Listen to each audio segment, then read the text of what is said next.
दोस्तों, मैं समझता हूँ कि मेरे लिए ये खुशी की घड़ी तो नहीं है। इसीलिए जब बहुत सारे लोगों ने कहा कि कॉन्ग्रेचुलेशन आपने किताब लिखी है, तो हमने कहा कि किताब जिस उद्देश्य से लिखी गई है वो शायद अभी पूरा नहीं हुआ है। इसीलिए हम आपके कॉन्ग्रेचुलेशन के रिक्वेस्ट को पेंडिंग में रखते हैं। जब वो पूरा हो जाएगा तो एक्सेप्ट कर लेंगे। ये बात मैं इसलिए कह रहा हूँ कि मेरे व्यक्तिगत जीवन में भी और मेरे प्रोफेशनल लाइफ में भी क्राइसिस खत्म लेने का नाम ही नहीं ले रहा है। अभी हमारे जेएनयू पे हमला कम नहीं हुआ है और बढ़ा दिया गया है। आप सब लोग इस बात से परिचित होंगे। आपको मालूम होगा कि हमारे बीच का एक छात्र बहुत ही रहस्यमय तरीके से गायब कर दिया गया है और वो हमारे बीच नहीं है। और जो दंश मैंने बचपन से अपनी ज़िंदगी में झेला, लगता है कि पता नहीं इसका अंत कब होगा। इन्हीं दिनों मेरे पिताजी का देहांत हो गया है। मैं चाह रहा था कि ये कार्यक्रम पोस्टपोन कर दिया जाए, लेकिन कहते हैं कि हर चीज़ की अपनी एक ज़रूरत होती है। और जब मैं यहाँ आने के बारे में सोच रहा था तो मेरी मुलाकात मेरे स्कूल के टीचर से हुई और उन्होंने कहा कि बेटा, ज़िंदगी में हर चीज़ एक साथ बराबर चलते रहता है। किसी को भी रोक देना दूसरे के साथ न्याय नहीं है, रादर देन कि उसके साथ ही अन्याय है। यह किताब लिखी गई है और इसको आज पब्लिश होना है, तो ये आज के डेट में ही पब्लिश होना चाहिए। गांव की भाषा में वो समझा रहे थे, लेकिन जब वो बोल रहे थे उस वक्त ही मुझे ब्रेख्त की याद आ रही थी कि क्या अंधेरे समय में भी गीत गाए जाएंगे? हाँ, अंधेरे समय के ही गीत गाए जाएंगे। क्या इस कठिन दौर में भी किताब लिखे जाएंगे? हाँ, इस वक्त के बारे में ही लिखे जाएंगे। और आज तो और भी एक स्पेशल दिन है। आज सब लोग जानते हैं कि आज के दिन रूसी कैलेंडर के हिसाब से अक्टूबर के महीने में और हमारे कैलेंडर के हिसाब से नवंबर के महीने में रूसी क्रांति हुई थी। उसकी शताब्दी वर्ष की शुरुआत हो रही है। मैं नहीं जानता कि ये दिन आने वाला कौन सा मुस्तकबिल लिखेगा, क्या इतिहास होगा, लेकिन ये दिन महत्वपूर्ण है और हम सबकी एक कलेक्टिव रिस्पॉन्सिबिलिटी है कि हम इसको महत्वपूर्ण बनाएं। जैसा कि चिक्की जी ने कहा कि यह किताब मेरी किताब नहीं है, कलेक्टिव एफर्ट से लिखी गई है और एक व्यक्तिगत व्यक्ति के माध्यम से पूरे समाज का सच सामने रखने की कोशिश की गई है।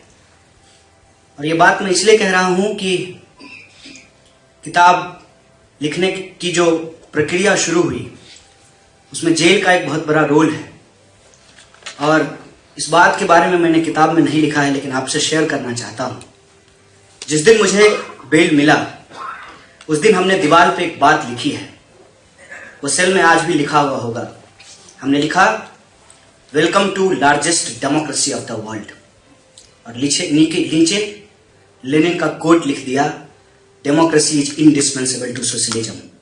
और मुझे लगता है कि इस देश में डेमोक्रेसी को स्ट्रांग करने का सवाल सबसे इंपॉर्टेंट सवाल है, अगर आप सोशलिज्म चाहते हैं, अगर आप जस्टिस और इक्वलिटी चाहते हैं तो। और ये जो पूरी की पूरी कहानी है, ये कहानी एक व्यक्ति की नहीं है, क्योंकि जब मैं जेल में था तो बाहर क्या हो रहा था, मैं उम्मीद करता हूं कि आप में से सारे लोग उस आंदोलन को जिस शिद्दत और गंभीरता से लड़ रहे थे, उस आंदोलन का मैं पार्ट नहीं था। जब मैं बाहर निकल कर आया तो मुझे महसूस हुआ कि नफरत के अलावे कितने ऐसे लोग हैं जो बेपनाह मोहब्बत करते हैं मुझसे। तो ये जो कहानी है, इस कहानी में उस मोहब्बत को शामिल करने की कोशिश की गई है। और जब मैं बाहर निकल करके आया था तो कुछ पत्रकारों ने पूछा कि आपने कोई जेल डायरी लिखी है क्या? हमने कहा कि देखिए, मैं एक अदना सा आदमी हूँ, ऑर्डिनरी व्यक्ति हूँ। जेल डायरी तो बड़े बड़े लोग लिखते हैं जो शौक से पॉलिटिक्स करते हैं और शौक से जेल जाते हैं। मैं मजबूरी में पॉलिटिक्स करता हूँ और मजबूरी में जेल गया हूँ। इसलिए मैंने कोई जेल डायरी नहीं लिखी है। हाँ, जेल में डायरी में कुछ लिखा है। तो उन्होंने कहा कि क्या आप इसको शेयर करना चाहते हैं?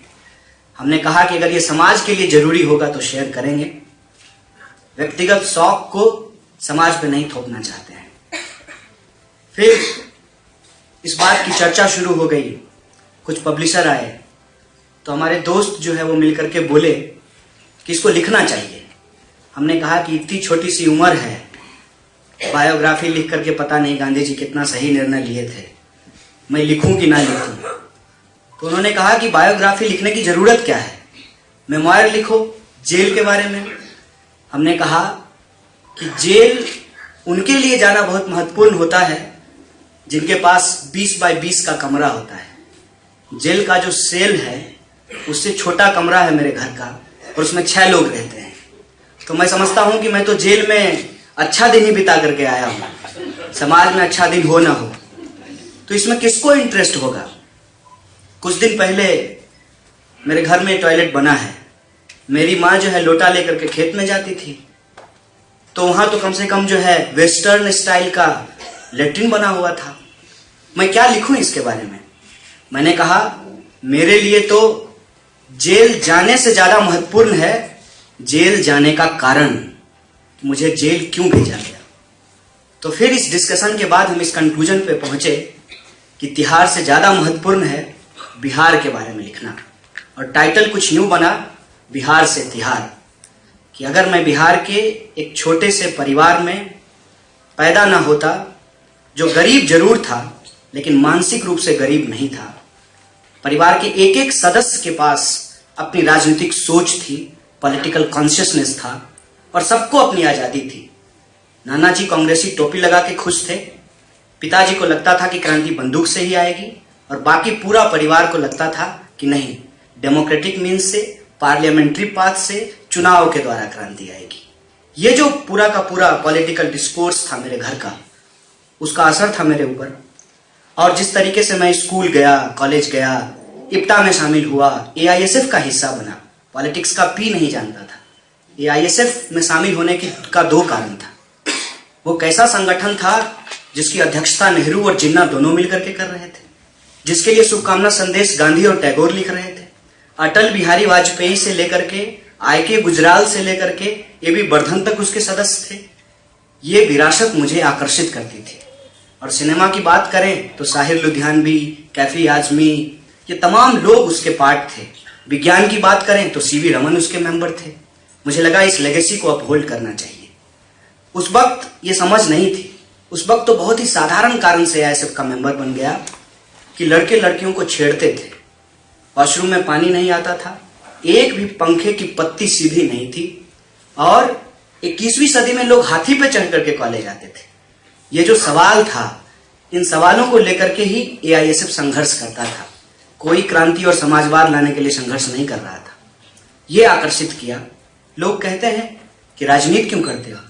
राजनीति करते हैं कि वॉशरूम में पानी आना चाहिए, राजनीति करते हैं कि सबको शिक्षा मिलनी चाहिए, राजनीति करते हैं कि एक लड़की को लड़की होने के चलते कॉलेज में ईव टीजिंग का या फिर सेक्सुअल हरासमेंट का शिकार नहीं होना पड़ेगा। राजनीति करते हैं कि कास्ट के आधार पर किसी के साथ डिस्क्रिमिनेशन नहीं होगा। राजनीति करते हैं कि क्लास और लैंग्वेज के आधार पर किसी के साथ वाइसनेस नहीं होगा। इसलिए राजनीति का हिस्सा बन गए।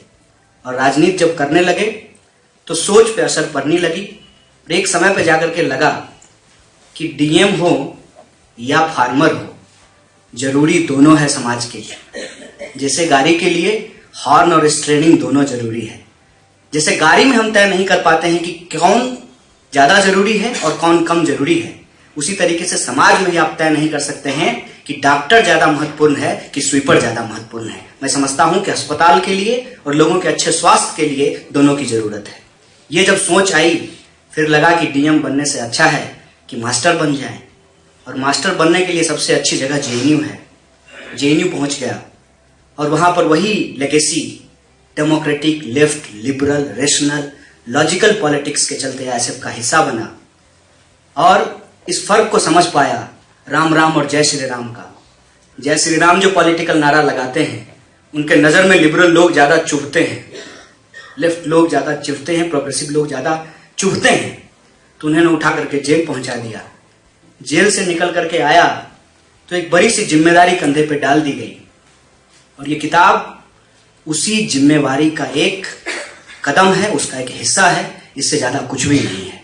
पता नहीं इस जिम्मेवारी को कितना आगे लेकर जा पाएंगे, लेकिन ये उम्मीद है कि नफरत की तुलना में मोहब्बत भी बेपनाह मिली है।